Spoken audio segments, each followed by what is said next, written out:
Greetings. Back with another one. Um, the iconic restaurant Cracker Barrel has been popping up all over the place because they are decided to go with like a new branding and rebrand, a new brand or whatever.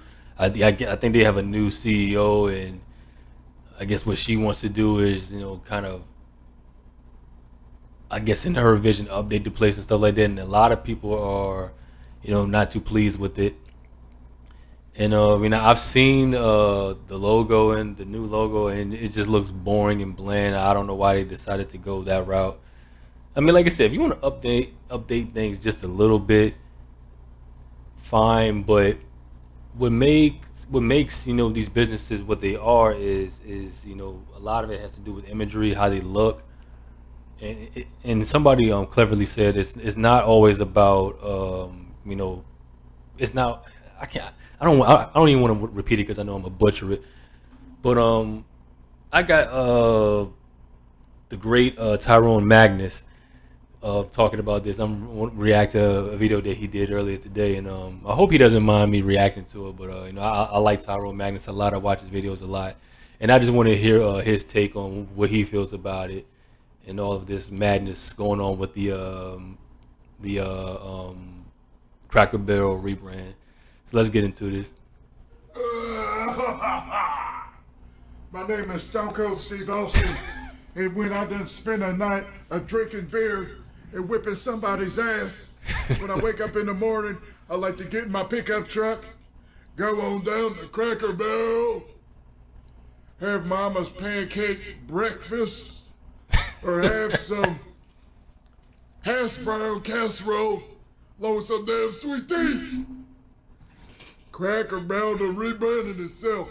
They got the old son bitch sitting there next to the barrel on the damn sign no more. What they done rebranded it to don't make no damn sense. And people are pissed off. And when Stone Cold Steve Austin's pissed off, the rest of you are pissed off. Give me a hell yeah. Hell yeah.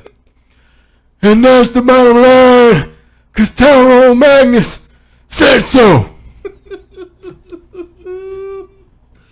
That was a pretty good Stone Cold Steve Austin impression. And they said that that the new CEO, whoever she is woke up and she done changed the inside of Cracker Barrel to look from the old rustic, old fashioned thing to this newfangled. And like I said, I'm old school. I consider myself old school, so I've always been a very big fan of vintage and just the retro look and all that stuff. And that to me is what that was the charm of Cracker Barrel, the rustic, old school Americana look. You go there, they got the rocking chairs, and it's like you're going to it's like you're going to your grandparents' house. And then they had the gift shop in there. It was pretty cool. It was not like any other you know restaurant chain, like a restaurant of that magnitude. Like, because I'm sure like all over the country you can go to like a lot of small towns and they have restaurants like that. But Cracker Barrel was a chain. It was a big brand, a big conglomerate, like up there with like a Golden Corral, stuff like that. And it really separated itself from a lot of other businesses and stuff like that. It just had that old school Americana look that a lot of people, myself included, love. Thing. They've introduced some new items and brought back an old item. Now, for those of you that don't know, I used to work there. Worked there for, I don't know, so 3-4 years maybe? It must I have don't been a while know, ago. something like that. And everybody worked there, black, white, Hispanic, Middle Eastern, Asian. Everybody worked there together. We all had a good time in there. But they sell Southern food. Black folk watching, if you've never been there, it's not soul food. No, It's Southern food. no. Soul food is a spin-off. Black people's take on Southern food. It's our own flavor on that. Yeah. A lot of times black folk will come in and, they they be asking me about the menu, or some of the older ones like, "Hey, Brown, come here for a second." I'm like, "Huh? Hey, Who's cooking back? who cooking back there?" Yeah, but like I said, it's true. I mean, it's a cultural thing. But the big thing that when it comes to food itself, the key differences in the food between between cultures is the seasoning. It's certain seasonings. Like for example, if when you think curry, what do you think? You think Indians. Indians are they're very notorious for seasoning a lot of their food with curry and stuff like that. Negroes, I think we're very prone to we love hot sauce. I mean, like I said, I'm from the South. I'm from Virginia. And I mean, I live in New York City now, but growing up in Virginia, you know, my grandmother's table, it was always salt, pepper, hot sauce in the middle of the table. But she also had like this this you know like that glass jar of vinegar, and she taught me about the benefits of vinegar, how it's really good for you. So I remember being at the table, you have your meat and your veggies and stuff like that, and my grandmother, she would just take that vinegar and she would just dab the vinegar all over my plate and stuff like that. And but it's just like I said, it's the difference in the seasoning and stuff like that. For example, I remember it was this guy, it was like over in the UK, and he was like on this cooking program, like a morning cooking program. I forget his name. I think his name was like he was a recording officer in the UK. I forgot. He's a black guy, and he was on this morning television show, and he was like I guess cooking with the guys or like preparing food, and they told him to zest the food. So what he did, he took the lemon or the lime. I think it was a lemon, and because when you zest, you take the grate and you grate the rind of the fruit. He didn't know that, so he was not grating the rind. He was grating the actual pulp of the of the lemon. And then he was on a comedy, like a comedy game show in UK called Celebrity Juice. Is really funny. And he said, "Look, man, it's a cultural thing. Black people do not zest their food." And right when he said that, I'm like, exactly. I mean, I didn't know anything about zesting food until I was talking to other demographics, people, Caucasian people. So it like I said, it's just the cultural thing. It's with the seasoning and the toppings that you put on your food and stuff like that. We all eat chicken, we all eat mac and cheese and stuff like that. We all eat in the South, we all eat cornbread and greens and stuff like that. But it's how we season it. Black people, we're notorious for putting like ham and pork in our greens and stuff like that, like collard greens and stuff like that. But it's just funny, like because I'll get Tyra on the floor. I kind of rambled on that recipe, but anyway. so it don't matter who the order goes to when we go back there. If you don't know, white folk, there's a stereotype that your cooking is bland. Okay, that you season food differently. Okay, but Cracker Barrel food is very full of flavor.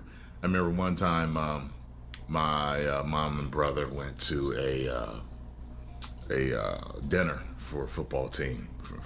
He was on, and it was a banquet. And I asked her when she got home, so how was it? She said it was good. I was like, how was the food? And she was like, okay, they didn't really season it too much. And she was like, those white kids was tearing it up, though. The baked ziti. She said they were tearing that baked ziti up. So everyone has different tastes and flavors, but I gotta tell you, Cracker Barrel is damn good. Okay, that's Yeah, it is. It is. on it, taking her there, but they've changed things up, and people are big mad. I've heard that their stock has dropped 55%. So let's check this out. And like I said, and that's just the thing about these companies now. They have new leadership, and they always want to go. They always want to go away from what made those businesses successful in the first place. Bud Light did it. I believe Harley Davidson did something crazy. Porsche, they had that weird commercial. You didn't even see a car in the commercial. I mean, it's just so many businesses that are just doing this. I think John Deere did something, I don't know. And now Cracker Barrel, it just these new CEOs, man, they just don't understand it. It's like they want to strip these brands of their identity and try to plaster something else in their own image and stuff like that. I just don't know. Like, for example, like if I ever like took over a brand that's been established for multiple generations, my number one, my number one objective would always maintain my loyalty to what the brand, what made the brand, successful in the first place. Maintain my loyalty to that. I mean, you can add your own twist on it, your own spin on it a little bit, but keep the keep the foundation, what it is. I don't know where I was going, but continue. Over 50 years, Cracker Barrel has been serving up a slice of rustic country to suburbia. Home-style cooking brings family together. Between the rocking chairs, the old-timey gift shop, and those biscuits and gravy, Southern comfort. People love their gift shop. People love their gift shop, and they would sell stuff. Myself They over would here. sell certain candy and stuff like that I hadn't seen since the early '80s. Like they found a way to really, get a hold of stuff. Comfort has always been on the menu. Here at Cracker Barrel Old Country Store. That's what like when I was there. So you can get out of yours. But a new change to that nostalgic routine is stirring the pot. Or look around. Wow, look how bright it is. A select number of stores undergoing a redesign for a more modern feel. We got all new lighting, new seating, new tables. One thing I'll say is this: I always thought that it was a little too dark in there when you walked in there. I like that they've lightened it up, but at the same time, some of the rustic feel is gone. The hominess of it is gone. Yeah, see, I disagree. I actually like the dark. I actually like how it looked. I actually like how dark it looked because because like I said, it takes you to a time where, where lighting wasn't as like lighting where lighting wasn't, what it is now and stuff like that. It's, I wonder what type of lighting did they use in there. Was it just, I don't know where I'm going, but I just, like I said, I like the dimness of it and stuff like that. It just, I don't know, it just that look. I just love that old school vintage look. I love how dark and dim it looked. Because like I said, because it gives you that feel that you're going to, your loved one's place, like your grandparents' place and stuff like that. Whenever I went to my grandparents' house, it was always kind of dim. It wasn't super bright in there. So I think that was the vision that the Cracker Barrel founders had in mind when you walk in there. It was like going to your grandparents' house or going to like a loved one's house and stuff like that. And it's not super bright in there. It never really is. So I don't, like I said, I just don't know. I don't know where they want to go with this. I really don't. I guess you could say it had a kind of like a log cabin feel on it. Yeah, exactly. See, I don't know if I like I love a log cabin. I want a cabin myself one day. From a Tennessee location. But it's okay. August. Yeah, like that light paint. I don't like it. It's too light. The paint color is just so much lighter, and I think it's so much better. Others argue the remodel chips away at that southern charm. The inside remodel, Cracker Barrel for real, you're losing your feel. While Cracker Barrel has said only about 30 of its 600 plus restaurants will get a full remodel, in a statement the chain says feedback from both guests and team members has been overwhelmingly Makes me want to go check out the one down the street from me and see what they doing. positive, adding the strong performance. Yeah, and it's times like this I wish I was back home in Virginia because like I said, the for those who don't live in the East Coast in the United States, there's this interstate highway. It's called 95. 95 interstate. It runs from, up. It runs all the way up and down the Atlantic coast. And in my home state of Virginia, up the 95 interstate, there was a Cracker Barrel right off the interstate, and in this county called Ashland. Hanover, Virginia, and the Cracker Barrel was right there off the highway. You couldn't miss it. And where I grew up in the capital of Richmond, in Chesterfield County to be exact. And my grandparents lived probably an hour north away from me in this county called Caroline, which is the country.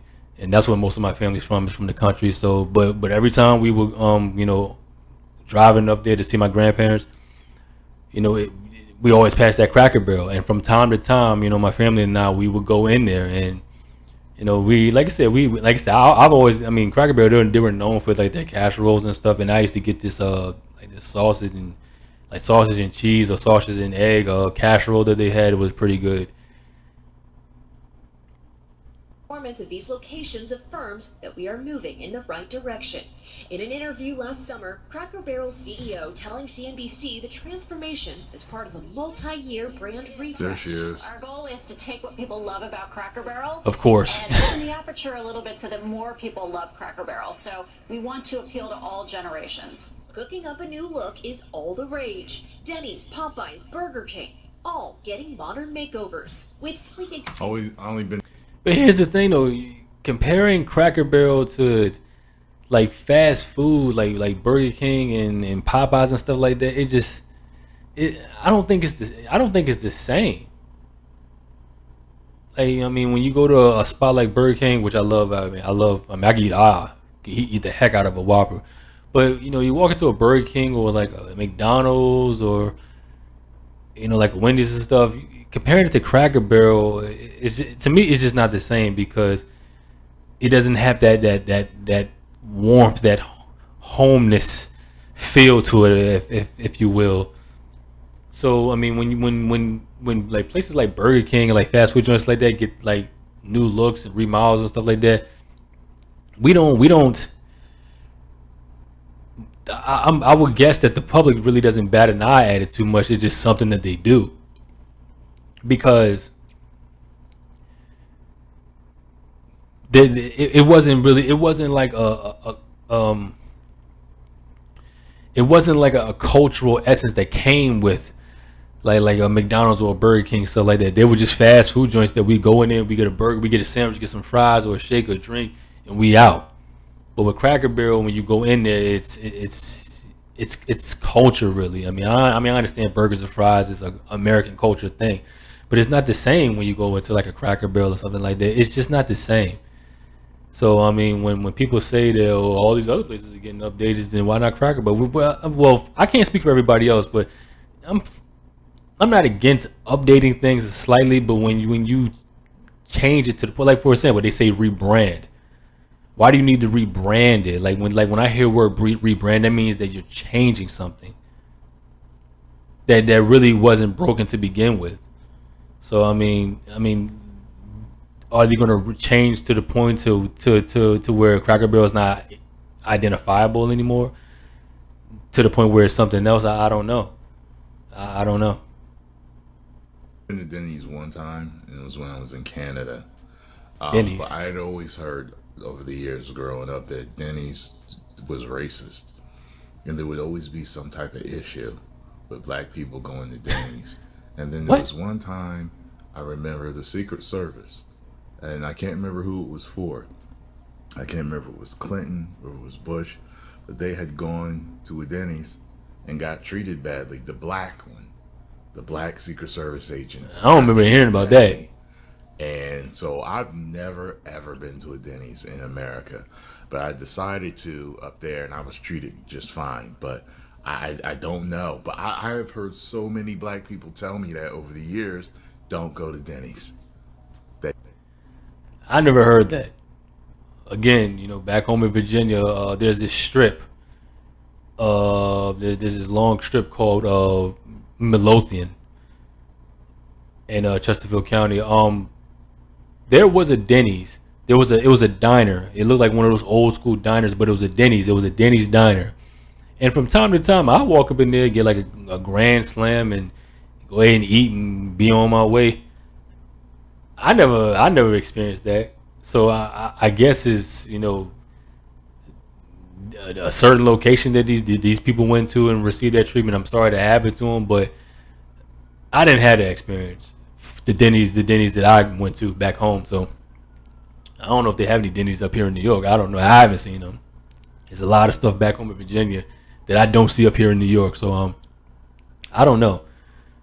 But that's crazy. I never heard about those Denny stories. That they racist. And then you get catches national news when the black people from the Secret Service go. I don't remember that. But I assume they can't all be racist. But I don't remember that at all. Interiors, brighter dining rooms, and high-tech features like these self-service kiosks in Burger King's newly remodeled Sizzle stores. You don't want to eat somewhere where the carpet is from the 1980s. The look and feel. The carpet doesn't have to be from the 1980s. The material doesn't have to be from the 1980s. Like for example, when they do television shows and stuff like that, and you see the throwback furniture and stuff like that, it does the material doesn't have to be older than I am, but you can design it and make it look like from that time. So I don't know. Like, nobody is saying that they want old funky material still to be in there that's older than me, but like I said, they just want just want that, because like I said, we're creatures of habit. We're comfortable, being around things that's familiar to us. Feel of a restaurant, because the customers are spending money. You look like a mad scientist. Is vital. Honestly, that guy, he looks like I don't know. He looks like a Leon Trotsky. That's what he looks like. One of the Bolsheviks from the old Russian communist days. That's what he looks like. He looks like Leon Trotsky without the glasses. Hilarious. Customers are spending money. You look like a mad scientist. If you don't know who he is, look him up. Across Leon the country, Trotsky. Restaurant chains have been struggling, with Hooters, TGI Fridays, and Red Lobster all filing for bankruptcy in the past year. Really? They also found nearly 70% of consumers say they're eating at home. Lobster and the cheddar biscuits. I've been to a Red Lobster maybe twice. Like I said, I'm not big on seafood. I don't really care for seafood like that. I'll eat some tuna from time to time, some salmon, maybe a shrimp or something like that. But I've never really gone out of my way to just eat a lot of seafood. I just never really been big on it. But I've been to a Red Lobster maybe twice, and like I said, I'm not a picky eater. I'm fine. I'm fine with it. But yeah, I actually used to work at a Hooters too. I enjoyed it. It was fun. But Hooters, a lot of these conglomerates are filing for bankruptcy, and a lot of stores are closing all over the country because of this new leadership and trying to wokeify everything and changing the I guess you can say the essence of what made those businesses great in American staples for a long time. Hooters, for example, they started to hire people who look like me, and I don't mean Negro, I mean male, to be in those little outfits and serving people wings and stuff like that. And once they started doing that, a lot of the boys were like, not for me. So people going elsewhere. What's the saying? Go woke, go broke. It's like, honestly, I don't know what Red Lobster is doing to file for bankruptcy. But honestly, I just think it is a generational thing too, because I can remember all the times, all the times when I would go into a Cracker Barrel. It was mostly a lot of older people being in those restaurants and stuff like that, or at least the location that I used to go to. I just think that it's a generational thing. Gen Z and Gen Alpha and stuff like that, they're kind of like, I don't know, like a lot of people are going vegan and this keto stuff, and this a lot of people going away from these brands and stuff like that, and they're doing a lot of this other stuff. It's nothing lasts forever, I guess. I don't know, but I honestly think it's the generational thing, and the CEO saying where we want to attract all generations. That's fine, but at the same time, you don't want to alienate the consumer base that you already have, because they make up the majority of your consumer base. But if you alienate them and they go elsewhere, you can't really depend on those new people to come in there. you can't really bank on them until what you're doing actually works. I don't know. More often. 70%. All of our great decor here. While Cracker Barrel has a refreshed look. See what I'm saying? Just the way it looks. I like the way it looks. It's just that old school look. It looks like an old shack. Looks like they done took it from being brown on the inside to being white. Think I like it. I love to go somewhere where the food is good, but the atmosphere has to be good too. Because I don't want to eat somewhere boring. Just had that. Just had. Like what do you mean? Like the atmosphere has to be like, what does that even mean? I mean, unless you walked into a Cracker Barrel and the people who work there ain't make you feel welcome, or they were just rude to you, or they told you to, you know, get out of here. But what does that even mean? But like I said, this is mainstream media, Today News, whatever. They had to throw that. Just like I'm sure Tyrone was about to say, they had to throw that in there. Cracker Barrel says there are hundreds of restaurants in their chains, and there's over 600 chains across the country, hundreds that will not get a full makeover. But it is still unclear what their multi-year plan will fully. Then why make it over at all if you ain't gonna do it all of them? Summer has reassured that those rocking chairs are not going anywhere. Neither is the gift shop, and we know how important that is because that is the #1 thing that we are hearing. People about. love that gift shop. Those rocking Don't chairs. go messing with my. Don't mess with my cracker. And the gravy. But I Yeah, people like, especially on a Sunday, like they would sell those chairs, and the whole front of the store would be filled with chairs for everyone to sit in. But you could also buy them. They had tags on them, and you could, you know what I mean. But people would sell out. Yep. Restaurants sometimes have a wait, you know what I mean. So. it's okay. I mean, like, it's one thing. I like It was a genius idea to put that gift shop in there. It was a genius idea.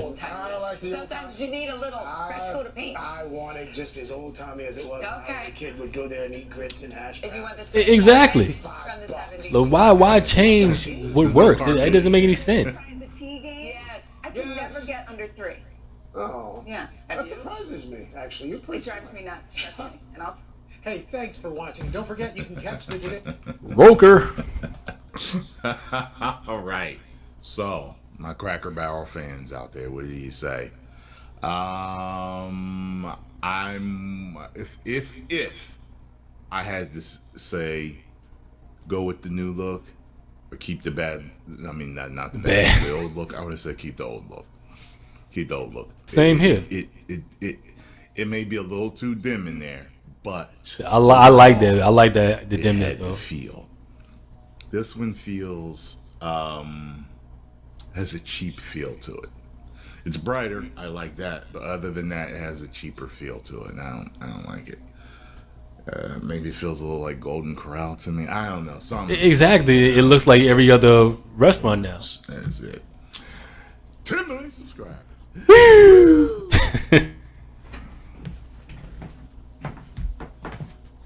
Ah, man. Good old Tyrone, man. I mean, yeah, man. We'll see. We'll see, but I very much doubt that. I very much doubt that people are going to respond positively to this because here in America, man, like all of these, like I said, if you're within my generation, like I'm in my late 30s now, so if all of these conglomerates that we grew up with that have been American staples for such a long time, every time when new leadership comes along and they try to change this stuff, like I said, we now live in a world, in a society where something that we grown accustomed to, and when people try to change it, when like those people, they leave and they don't come back. Like that's the world we're living. We're kind of living in this rebellion now. Rebellion against this I guess you could say this woke, I hate to use the word, but push to just keep interjecting all of the stuff that doesn't need to be there. We see it in the film industry. We see it in the gaming industry. We see it in there. The comic industry. I mean, there's a lot of people who are, like I said, the positive thing about the comic industry, it's pushing it's pushing artists to do their own thing. I mean, there's this one guy, a guy by the name of Eric July, I believe his name is, and he's doing his own thing. It's just a lot of people who are aspire to, get their own comic company started because they're just tired of this, this agenda being pushed and stuff that really doesn't need to be there. But yeah, I mean, I very much doubt that Anheuser-Busch and Bud Light. I heard that they are trying to use was it Sydney girl, Sydney Sweeney, I think her name is.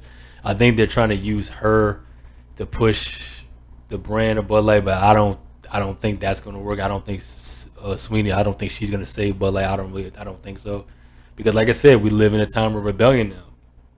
Once these conglomerates screw up, people leave and they don't come back. It seems to be where we are right now, and yeah, but Cracker Barrel, I mean.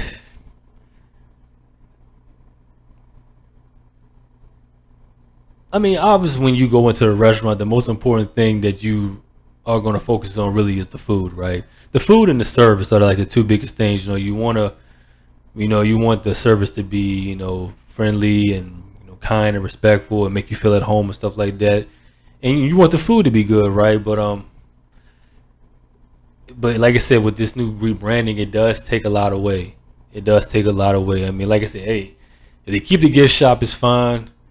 Keep that same home style warmth to it is fine. But like I said, I disagree with Tyrone. Like, I like the dimness. I actually like how dark it was because it reminds you of just being at your relative's house, and they ain't never had too many lights on like this. I mean, I understand it's a business, but that dimness and with the brown walls and all that, like the dark brown walls and stuff like that's what gave Cracker Barrel its charm. And I just. Yeah, I don't see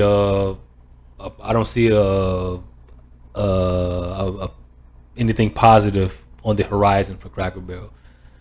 Like I said, I think they're just going to join this production line of death from all of these companies who decide to go this route, and they're all losing money. And I just don't think any of these companies are going to bounce back from this. I really don't think they will, because the times that we live in a rebellious time now.